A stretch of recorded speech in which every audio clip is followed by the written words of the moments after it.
नमस्कार बुलेटिन 'ਚ स्वागत मैं हाँ कुसुम सोनिया बलाइक नज़र चुणवीਆਂ खबरों से। प्रधानमंत्री नरेंद्र मोदी ने वीडियो कॉन्फ्रेंसिंग राही स्वामित्व योजना तहत जायदाद कार्ड वंडण की शुरुआत की। इस साल अप्रैल महीने तो शुरू हुई इस योजना के पहले पड़ाव तहत 6 सूबियां के 763 पिंडां नूं शामिल किया गया है। योजना का मंतव पिंडां के लोगों को उन्हां दी जायदाद के मालकां दे हक वजों जायदाद कार्ड मुहैया करवाउणा है। 4 साल जिसके घेरे च देश के तकरीबन 6,62,000 पिंडां नूं लिआंदा जावेगा। समागम दौरान प्रधानमंत्री ने कुछ लाभार्थियों नाल गलबात भी की।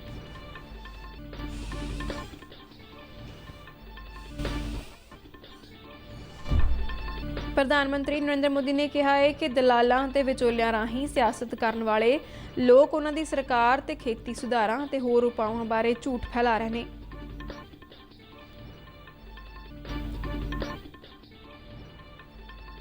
पंजाब विच खेती कानूनां विरुद्ध अंदोलन चला रही 31 किसान जथेबंदियों को केंद्र सरकार की तरफों नवे सिरे तो गलबात लई सदा पत्र प्राप्त होया।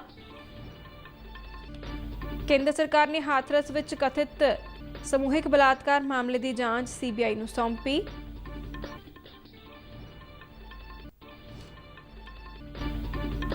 केंद्रीय सेहत मंत्री ने सर्दियों के मौसम में कोरोना मामलों में फिर तो तेज़ वाधे के खदशियां दरम्यान लोगों को 2 गज की दूरी मास्क है जरूरी की पालना करने की की अपील।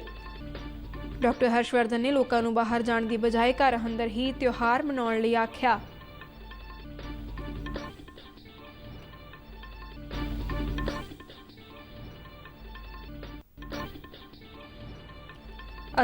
देश में कोरोना तो सेहतयाब होने वालों की गिनती 60 लाख तो पार हुई।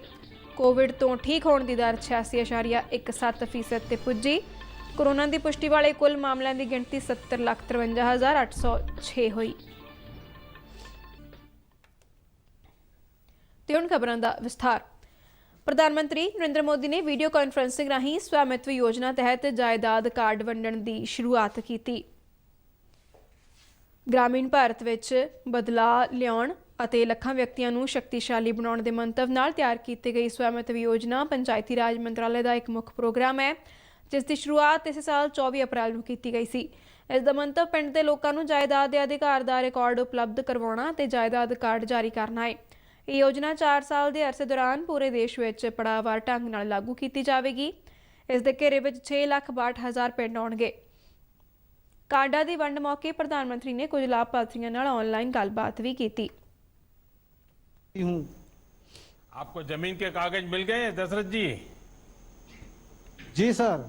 क्या कभी सोचा था कि आपको भी इस प्रकार से सरकारी एक दस्तावेज आपके हाथ में होगा, बड़े शान से खड़े हो जाएंगे, ऐसा लग रहा था आपको?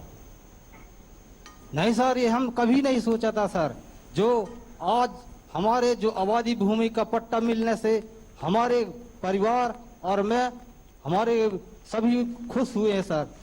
जब आपको अपने घर का मालिकाना हक, आपके यहाँ उसको घरौनी कहते हैं, जब ये घरौनी मिल गया है तो पूरे परिवार को आपको इसका क्या असर पड़ेगा? साहब बहुत अच्छी खुशी की बात है साहब कि ये घरौनी मिल गई है। जो पास पड़ोस के विवाद रहे थोड़े बहुत वो खत्म हो गए हैं और इससे हम कर्ज ले सकते हैं, अपना व्यवसाय बढ़ा सकते हैं। अब आपके घर का एक नक्शा है, उसकी हदें तय हो चुकी हैं। पहले जो समस्याएं आती थी अब आपको लगता है उन समस्याओं से मुक्ति मिल जाएगी? जी सर, अब वो समस्या नहीं आएंगे जी। पहले तो लोग जैसे कोई मकान बनाना शुरू करता था जी, आपस में झगड़े हो जाते थे, अब मतलब उन समस्याओं से छुटकारा मिल जाएगा जी। इस मौके लाभार्थियों को बधाई दिंदियां प्रधानमंत्री ने कहा कि स्वामित्व योजना भारत के पिंडों में सार्थक तब्दीली लियावेगी। उन्होंने कहा कि योजना करोड़ों भारतीयों के जीवन च बदलाव लियाउण लई एक मील पत्थर साबित होवेगी। जायदाद के मालकाना हक का अधिकारत दस्तावेज पिंड के लोगों को होर मजबूत बनावेगा। प्रधानमंत्री ने कहा कि इस नाल पिंडों के लोगों को बैंक कर्जियां समेत होर माली सहूलतां आसानी नाल मिलणियां संभव हो सकणगियां।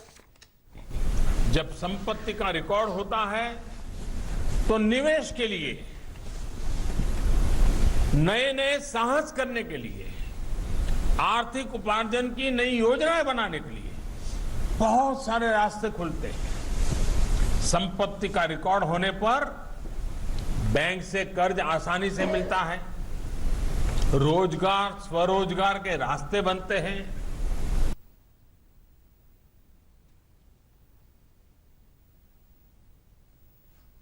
ਸਵੈਮਿਤਵ ਯੋਜਨਾ ਤਹਿਤ ਜਾਇਦਾਦ ਕਾਰਡ ਵੰਡਣ ਦੀ ਸ਼ੁਰੂਆਤ ਮੌਕੇ ਤਕਰੀਬਨ 1 ਲੱਖ ਜਾਇਦਾਦ ਮਾਲਕਾਂ ਨੂੰ ਦੇ ਮੋਬਾਈਲ ਫੋਨ ਤੇ ਇੱਕ SMS ਲਿੰਕ ਭੇਜਿਆ ਗਿਆ, ਜਿਸ ਨਾਲ ਉਹ ਆਪਣੇ ਜਾਇਦਾਦ ਕਾਰਡ ਡਾਊਨਲੋਡ ਕਰਨ ਵਿੱਚ ਸਮਰੱਥ ਹੋ ਗਏ ਨੇ।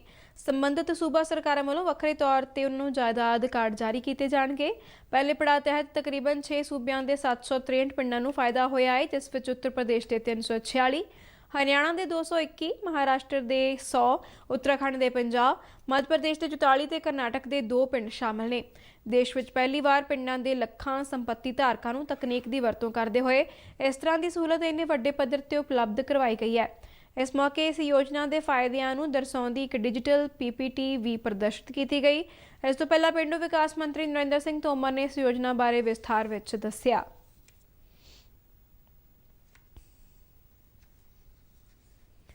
प्रधानमंत्री नरेंद्र मोदी ने कहा है कि अजिहे लोग जिन्हां दी सियासत दलालां अते विचोलियां दे जरिए हुंदी है, उन्हां दी सरकार दे सुधार उपावां बारे झूठ फैला रहे हैं। अज स्वामित्व स्कीम की शुरुआत करन संबंधी करवाए गए समागम दौरान अपने संबोधन में प्रधानमंत्री ने विरोधी पार्टियां ते निशाना लाउंदियां कहा कि किसान उन्हां लोकां दे पिछे नहीं लगणगे जिन्हां उन्हां दी सरकार वल्लों लिआंदे गए इतिहासक सुधारां दा विरोध कीता।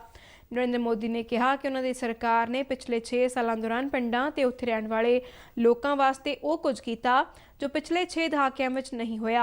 इस संबंध में उन्होंने बैंक खाते खुलवाउण, शौचालय ਅਤੇ मकान बनाउण, रसोई गैस स्कीम ਅਤੇ बिजलीकरण आदि प्रोजेक्टां का उचेचे तौर पर जिक्र किया। लूटने में लगे रहे लोगों को देश अब पहचानने लगा है, इसलिए ही ये लोग आजकल हर बात का आंख बंद करके बस विरोध करो, गाली गलौज करो, गंदी भाषा का प्रयोग करो, यही कर रहे हैं। इन्हें न गरीब की चिंता है, न गांव की चिंता है, न देश की चिंता है। उनको हर अच्छे काम के प्रति परेशानी हो रही है। केंद्र सरकार ने कहा है कि सोनी के मंडीकरण सीजन 2020-21 ਲਈ ਝੋਨੇ ਦੀ ਖਰੀਦ ਸੂਬਿਆਂ ਵਿੱਚ ਸੁਚਾਰੂ ਢੰਗ ਨਾਲ ਚੱਲ ਰਹੀ ਹੈ। ਖਪਤਕਾਰ ਮਾਮਲੇ, ਖੁਰਾਕ ਅਤੇ ਜਨਤਕ ਵੰਡ ਮੰਤਰਾਲਾ ਦੇ ਇੱਕ ਬੁਲਾਰੇ ਨੇ ਨਵੀਂ ਦਿੱਲੀ ਤੋਂ ਜਾਰੀ ਇੱਕ ਬਿਆਨ ਵਿੱਚ ਦੱਸਿਆ ਕਿ ਹੁਣ ਤੱਕ ਕਿਸਾਨਾਂ ਤੋਂ ਤਕਰੀਬਨ 32,12,000 ਮੀਟ੍ਰਿਕ ਟਨ ਝੋਨੇ ਦੀ ਖਰੀਦ ਕੀਤੀ ਜਾ ਚੁੱਕੀ ਹੈ। 2,83,000 ਦੇ ਕਰੀਬ ਕਿਸਾਨਾਂ ਨੂੰ MSP ਦੇ ਹਿਸਾਬ ਨਾਲ 6,065 ਕਰੋੜ ਰੁਪਏ ਦੇ ਭੁਗਤਾਨ ਕੀਤੇ ਜਾ ਚੁੱਕੇ ਨੇ। ਪੰਜਾਬ, ਹਰਿਆਣਾ, ਤਮਿਲਨਾਡੂ ਅਤੇ ਉੱਤਰ ਪ੍ਰਦੇਸ਼ ਵਿੱਚ ਝੋਨੇ ਦੀ ਖਰੀਦ ਵੱਡੇ ਪੱਧਰ ਤੇ ਹੋ ਰਹੀ ਹੈ। ਮੰਤਰਾਲਾ ਨੇ ਵੱਖੋ ਵੱਖਰੇ ਸੂਬਿਆਂ ਤੋਂ ਮਿਲੇ ਮਤਿਆਂ ਦੇ ਆਧਾਰ ਤੇ ਖਰੀਫ ਮੰਡੀਕਰਨ ਸੀਜ਼ਨ ਲਈ ਤਮਿਲਨਾਡੂ, ਕਰਨਾਟਕ, ਮਹਾਰਾਸ਼ਟਰ ਅਤੇ ਤੇਲੰਗਾਨਾ, ਗੁਜਰਾਤ, ਹਰਿਆਣਾ, ਉੱਤਰ ਪ੍ਰਦੇਸ਼, ਉੜੀਸਾ ਅਤੇ ਆਂਧਰਾ ਪ੍ਰਦੇਸ਼ ਤੋਂ 30,70,000 ਮੀਟ੍ਰਿਕ ਟਨ ਦਾਲਾਂ ਅਤੇ ਤੇਲ ਬੀਜ ਖਰੀਦਣ ਨੂੰ ਮਨਜ਼ੂਰੀ ਦੇ ਦਿੱਤੀ ਹੈ। ਕੇਂਦਰੀ ਖੇਤੀਬਾੜੀ ਅਤੇ ਕਿਸਾਨ ਕਲਿਆਣ ਮੰਤਰਾਲਾ ਨੇ ਕਿਹਾ ਹੈ ਕਿ ਇਸ ਸਾਲ ਅਪ੍ਰੈਲ ਤੋਂ ਸਤੰਬਰ ਮਹੀਨੇ ਦੇ ਸਮੇਂ ਦੌਰਾਨ ਜ਼ਰੂਰੀ ਖੇਤੀ ਜਿਣਸਾਂ ਦੀ ਬਰਾਮਦ 43.4% ਦੇ ਵਾਧੇ ਨਾਲ 53,626 ਕਰੋੜ ਰੁਪਏ ਤੱਕ ਪੁੱਜ ਗਈ ਹੈ, ਜਿਹੜੀ ਪਿਛਲੇ ਸਾਲ ਇਸੇ ਅਰਸੇ ਦਰਮਿਆਨ ਤਕਰੀਬਨ 37,396 ਕਰੋੜ ਰੁਪਏ ਸੀ। ਮੰਤਰਾਲਾ ਦੇ ਇੱਕ ਬੁਲਾਰੇ ਨੇ ਨਵੀਂ ਦਿੱਲੀ ਵਿੱਚ ਦੱਸਿਆ ਕਿ ਅਪ੍ਰੈਲ ਤੋਂ ਸਤੰਬਰ ਮਹੀਨੇ ਦੇ ਦੌਰਾਨ ਮੂੰਗਫਲੀ, ਰਿਫਾਈਨਡ ਸ਼ੂਗਰ, ਕਣਕ, ਬਾਸਮਤੀ ਚੌਲ ਅਤੇ ਗੈਰ ਬਾਸਮਤੀ ਚੌਲਾਂ ਦੀ ਦਰਾਮਦ ਵਿੱਚ ਵਾਧਾ ਦੇਖਣ ਨੂੰ ਮਿਲਿਆ ਹੈ। ਸਤੰਬਰ ਮਹੀਨੇ ਦੌਰਾਨ ਖੇਤੀ ਜਿਣਸਾਂ ਦੀ ਬਰਾਮਦ 9,296 ਕਰੋੜ ਰੁਪਏ ਦੀ ਹੋਈ ਹੈ, ਜਿਹੜੀ ਸਤੰਬਰ 2019 ਦੌਰਾਨ 5,114 ਕਰੋੜ ਰੁਪਏ ਸੀ। ਬਰਾਮਦ 'ਚ ਤਕਰੀਬਨ 81.7% ਦਾ ਵਾਧਾ ਦਰਜ ਕੀਤਾ ਗਿਆ ਹੈ। ਖੇਤੀ ਆਧਾਰਿਤ ਬਰਾਮਦ ਨੂੰ ਖੱਲਾਸ਼ੇਰੀ ਦੇਣ ਲਈ ਸਰਕਾਰ ਨੇ 2017 'ਚ ਉਚੇਚੇ ਤੌਰ ਤੇ ਸੋਧੀ ਹੋਈ ਖੇਤੀਬਾੜੀ ਬਰਾਮਦ ਨੀਤੀ ਐਲਾਨੀ ਸੀ। ਬੁਲਾਰੇ ਨੇ ਕਿਹਾ ਕਿ ਸਰਕਾਰ ਵੱਲੋਂ ਖੇਤੀਬਾੜੀ ਕਾਰੋਬਾਰ ਦੇ ਮਾਹੌਲ ਨੂੰ ਹੋਰ ਵਧੀਆ ਬਣਾਉਣ ਦੀ ਸੋਚ ਨਾਲ 1 ਲੱਖ ਕਰੋੜ ਰੁਪਏ ਦੇ ਖੇਤੀਬਾੜੀ ਬੁਨਿਆਦੀ ਢਾਂਚਾ ਵਿਕਾਸ ਫੰਡ ਦਾ ਐਲਾਨ ਕੀਤਾ ਗਿਆ ਹੈ, ਜਿਸ ਨਾਲ ਆਉਣ ਵਾਲੇ ਸਮੇਂ 'ਚ ਖੇਤੀ ਬਰਾਮਦਾਂ ਨੂੰ ਹੋਰ ਹੱਲਾਸ਼ੇਰੀ ਮਿਲਣ ਦੀ ਆਸ ਹੈ।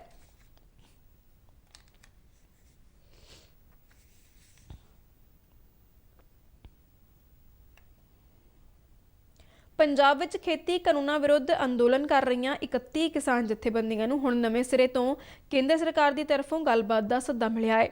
ਇਹ ਸੱਦਾ ਕੇਂਦਰੀ ਖੇਤੀਬਾੜੀ ਮੰਤਰਾਲਾ ਦੇ ਸਕੱਤਰ ਸੰਜੇ ਅਗਰਵਾਲ ਵੱਲੋਂ ਭੇਜਿਆ ਗਿਆ ਹੈ। ਸਾਰੀਆਂ 31 ਜਥੇਬੰਦੀਆਂ ਨੂੰ ਇਹ ਸੱਦਾ ਪ੍ਰਾਪਤ ਹੋਇਆ ਹੈ। ਇਸ ਤੋਂ ਪਹਿਲਾਂ ਵੀ ਕੇਂਦਰੀ ਖੇਤੀਬਾੜੀ ਮੰਤਰਾਲਾ ਵੱਲੋਂ ਕਿਸਾਨ ਧਿਰਾਂ ਨੂੰ ਗੱਲਬਾਤ ਲਈ 6 ਅਕਤੂਬਰ ਨੂੰ ਵੀ ਸੱਦਿਆ ਹੋਇਆ ਸੀ, ਜਿਸ ਨੂੰ ਸੰਘਰਸ਼ ਕਰ ਰਹੀਆਂ ਜਥੇਬੰਦੀਆਂ ਨੇ ਠੁਕਰਾ ਦਿੱਤਾ ਸੀ। ਇਹਨਾਂ ਜਥੇਬੰਦੀਆਂ ਦਾ ਕਹਿਣਾ ਹੈ ਕਿ ਉਹ 13 ਅਕਤੂਬਰ ਨੂੰ ਜਲੰਧਰ ਵਿੱਚ ਬੁਲਾਈ ਗਈ ਮੀਟਿੰਗ ਦੌਰਾਨ ਇਸ ਉੱਤੇ ਫੈਸਲਾ ਲੈਣਗੀਆਂ।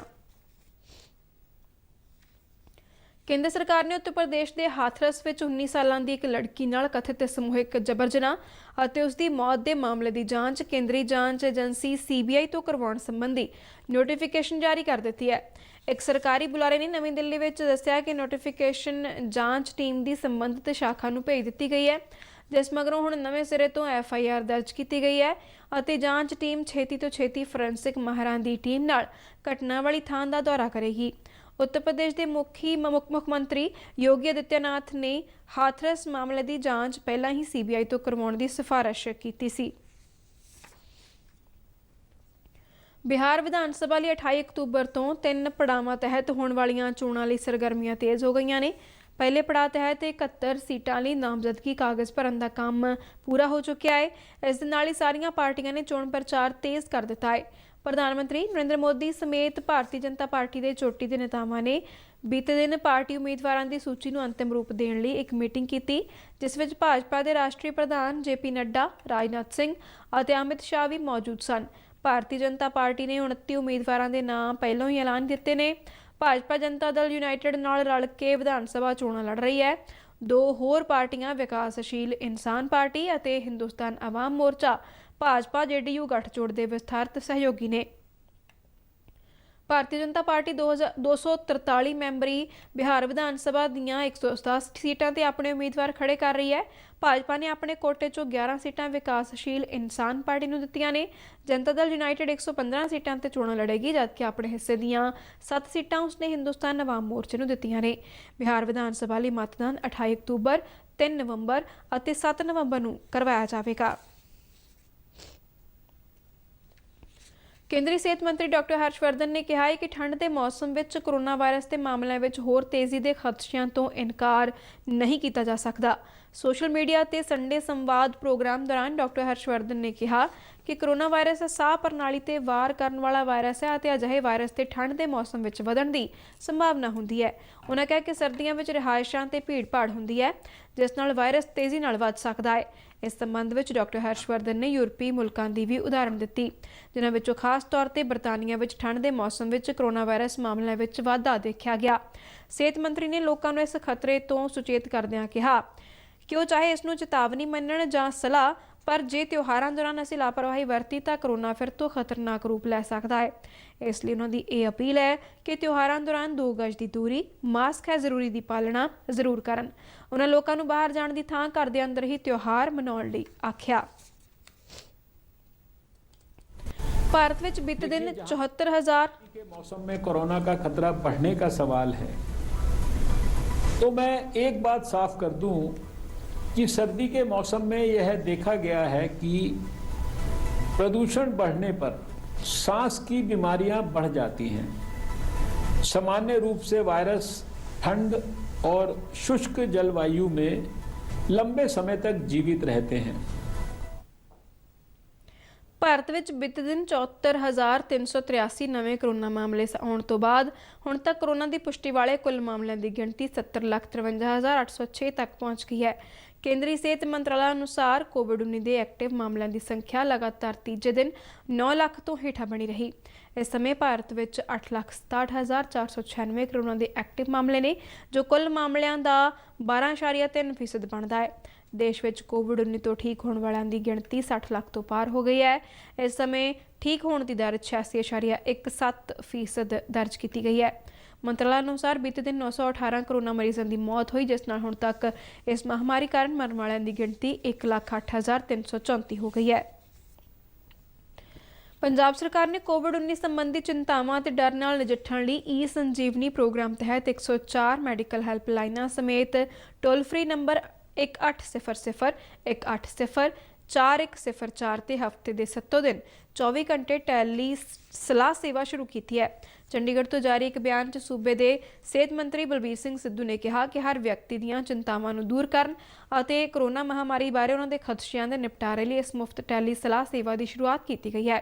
ਉਹਨਾਂ ਦੱਸਿਆ ਕਿ ਆਪਣੇ ਤਰ੍ਹਾਂ ਦੀ ਇੱਕ ਪਹਿਲ ਕਦਮੀ ਹੈ ਜਿਸ ਵਿੱਚ ਮਨੋਵਿਗਿਆਨੀ ਅਤੇ ਵੱਖੋ ਵੱਖਰੇ ਸਿਹਤ ਮਾਹਰ ਆਮ ਲੋਕਾਂ ਨੂੰ ਫੋਨ ਰਾਹੀਂ ਸਿਹਤ ਸੇਵਾਵਾਂ ਸੰਬੰਧੀ ਸਲਾਹ ਦੇਣਗੇ। ਮੰਤਰੀ ਨੇ ਦੱਸਿਆ ਕਿ ਹੁਣ ਤੱਕ 31000 ਤੋਂ ਵੱਧ ਮਰੀਜ਼ਾਂ, ਜਿਨ੍ਹਾਂ ਚੋਂ 16000 ਦੇ ਕਰੀਬ ਪ੍ਰਵਾਸੀ ਨੇ, ਸਮੇਤ ਹਸਪਤਾਲਾਂ ਤੇ ਘਰਾਂ 'ਚ ਇਕਾਂਤਵਾਸ 'ਚ ਰਹਿ ਰਹੇ ਤਕਰੀਬਨ 50000 ਦੇ ਕਰੀਬ ਮਰੀਜ਼ ਸਮਾਜਿਕ ਡਰ ਕਾਰਨ ਬਿਨਾਂ ਹਿਚਕਿਚਾਹਟ ਦੇ ਕੋਰੋਨਾ ਮਹਾਮਾਰੀ ਸਮੇਤ ਹੋਰਨਾਂ ਬਿਮਾਰੀਆਂ ਬਾਰੇ ਮਨੋਵਿਗਿਆਨਕ ਅਤੇ ਮਾਨਸਿਕ ਸਲਾਹ ਲੈ ਚੁੱਕੇ ਨੇ। ਸਿੱਧੂ ਨੇ ਦੱਸਿਆ ਕਿ ਇਹਨਾਂ ਸੇਵਾਵਾਂ ਨੂੰ ਹੋਰ ਮਜ਼ਬੂਤ ਬਣਾਉਂਦਿਆਂ ਪੰਜਾਬ ਸਰਕਾਰ ਨੇ ਮਾਨਸਿਕ ਰੋਗਾਂ ਸੰਬੰਧੀ OPD ਸੇਵਾਵਾਂ ਨੂੰ ਵੀ ਸੰਜੀਵਨੀ ਪਲੇਟਫਾਰਮ ਤੇ ਸ਼ੁਰੂ ਕਰਨ ਦਾ ਫੈਸਲਾ ਲਿਆ ਹੈ। ਪੰਜਾਬ 'ਚ ਕੋਵਿਡ ਮਾਮਲਿਆਂ ਦਾ ਜ਼ਿਕਰ ਕਰਦਿਆਂ ਸਿਹਤ ਮੰਤਰੀ ਨੇ ਕਿਹਾ ਕਿ ਅਕਤੂਬਰ ਦੇ ਪਹਿਲੇ ਹਫ਼ਤੇ ਦੌਰਾਨ ਹੀ ਕੋਰੋਨਾ ਪੋਜ਼ਿਟਿਵ ਮਾਮਲੇ ਘਟ ਕੇ 4% ਰਹਿ ਗਏ ਨੇ। ਪਿਛਲੇ 4 ਦਿਨਾਂ ਦੌਰਾਨ ਇਸ ਵਿੱਚ ਹੋਰ ਗਿਰਾਵਟ ਵੇਖਣ ਨੂੰ ਮਿਲ ਰਹੀ ਹੈ। ਸਿਹਤ ਮੰਤਰੀ ਨੇ ਦੱਸਿਆ ਕਿ ਸੂਬੇ 'ਚ ਰੋਜ਼ਾਨਾ 30000 ਦੇ ਕਰੀਬ ਕੋਰੋਨਾ ਟੈਸਟ ਕੀਤੇ ਜਾ ਰਹੇ ਨੇ। ਇਸ ਦੇ ਨਾਲ ਹੀ ਖਬਰਾਂ ਦਾ ਬੁਲੇਟਿਨ ਖਤਮ ਹੁੰਦਾ ਹੈ। ਆਗਿਆ ਦਿਓ। ਧੰਨਵਾਦ।